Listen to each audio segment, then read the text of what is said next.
പണ്ട് ലോകം മുഴുവൻ ഒരു വലിയ മാറ്റത്തിനായി കാത്തിരുന്ന കാലം. ദൂരെയുള്ള കിഴക്കൻ നാട്ടിൽ ആകാശത്തെ നക്ഷത്രങ്ങളെ നിരീക്ഷിച്ച് പഠിച്ചിരുന്ന 3 ജ്ഞാനികൾ ഉണ്ടായിരുന്നു. ഒരു രാത്രിയിൽ ആകാശത്ത് അതുവരെ കാണാത്ത വിധം വലിയ പ്രകാശമുള്ള ഒരു അത്ഭുത നക്ഷത്രം ഉദിച്ചു നിൽക്കുന്നത് അവർ കണ്ടു. സാധാരണ നക്ഷത്രങ്ങൾ ചലിക്കുന്നത് പോലെയല്ല അത് കാണപ്പെട്ടത്. ലോകത്തിന് വെളിച്ചമേകാൻ ഒരു പുണ്യപുരുഷൻ ഭൂമിയിൽ ജനിച്ചിരിക്കുന്നു എന്നതിൻ്റെ അടയാളമായിരുന്നു ആ നക്ഷത്രം. ആ പുണ്യപുരുഷനെ നേരിൽ കണ്ട് വണങ്ങാൻ അവർ തീരുമാനിച്ചു. അവർ തങ്ങളുടെ ഒട്ടകപ്പുറത്ത് യാത്ര തിരിച്ചു. കിലോമീറ്ററുകളോളം നീണ്ട ആ യാത്രയിൽ അവർക്ക് വഴികാട്ടിയായത് ആകാശത്തെ ആ വലിയ നക്ഷത്രമായിരുന്നു. അവർ എങ്ങോട്ട് തിരിയണമെന്നറിയാതെ നിൽക്കുമ്പോൾ ആ നക്ഷത്രം അവർക്ക് മുന്നിലായി നീങ്ങിക്കൊണ്ടിരുന്നു. അവർ നടക്കുമ്പോൾ നക്ഷത്രവും നീങ്ങും. അവർ വിശ്രമിക്കുമ്പോൾ നക്ഷത്രം ആകാശത്ത് കാത്തു നിൽക്കും.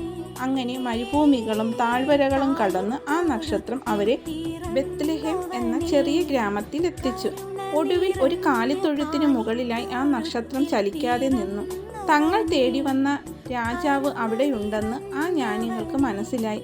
അവർ ഉള്ളിൽ ചെന്ന് നോക്കിയപ്പോൾ പുൽത്തൊട്ടിയിൽ കിടക്കുന്ന ഉണ്ണിയേശുവിനെ കണ്ടു. ആ നക്ഷത്രം കാണിച്ച വഴിയിലൂടെ എത്തിയ അവർ തങ്ങൾ കൊണ്ടുവന്ന സമ്മാനങ്ങൾ ഉണ്ണിക്ക് നൽകി വണങ്ങി. ഇന്നും ക്രിസ്മസ് കാലത്ത് നാം വീടുകളിൽ നക്ഷത്രം തൂക്കുന്നത് ഈ കഥയുടെ ഓർമ്മയ്ക്കായാണ്. ഇരുട്ടിൽ വഴിതെറ്റാതെ ലക്ഷ്യസ്ഥാനത്ത് എത്താൻ ആ ജ്ഞാനികളെ ആ നക്ഷത്രം സഹായിച്ചതുപോലെ നമ്മുടെ ജീവിതത്തിലും വെളിച്ചമുണ്ടാകണം എന്നതാണ് ഈ നക്ഷത്ര കഥ നൽകുന്ന സന്ദേശം.